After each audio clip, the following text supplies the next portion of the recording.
নমস্কার বন্ধুরা, আমার সাধারণ রান্না চ্যানেলে সবাইকে স্বাগত। আজ আমি খুব সাধারণভাবে পমফ্রেট মাছের একটা মুখরোচক ফ্রাই বানাবো। ঘি ভাত বা মুসুর ডালের সাথে এটা খেয়ে দেখো, খুব ভালো লাগবে। প্রথমে মাছটা ভালো করে ধুয়ে ছুরি দিয়ে মাছের গায়ে দু এক জায়গায় কেটে নিতে হবে। ইচ্ছে হলে লম্বালম্বিভাবে কেটে নিয়ে মাছের কাঁটাটা বার করেও দিতে পারো।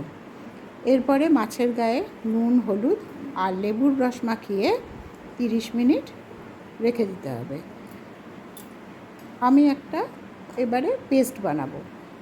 সেটার মধ্যে ধনেপাতা, রসুন, কাঁচা লঙ্কা, পেঁয়াজ আর সামান্য নুন দিয়ে পেস্টটা বানিয়ে মাছের গায়ে 2-1 চামচ দিয়ে ভালো করে মাখিয়ে নিতে হবে, যাতে পেস্টটা মাছের ভেতরে ভালো করে ঢোকে। এদিকে একটা ব্যাটার তৈরি করতে হবে।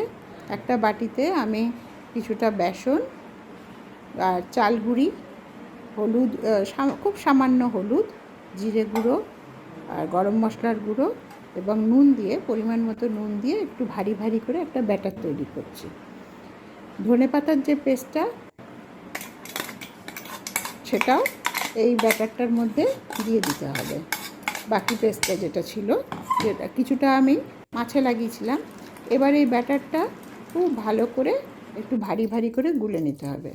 গরম তেলের মধ্যে মাছের দুপিঠে ভালো করে ব্যাটারটা লাগিয়ে কম আঁচে একটু সময় নিয়ে ফ্রাই করতে হবে।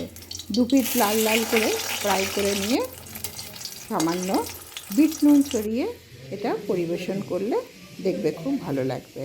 তোমরা সবাই খেয়ে আমাকে কিন্তু কমেন্ট করে জানিও।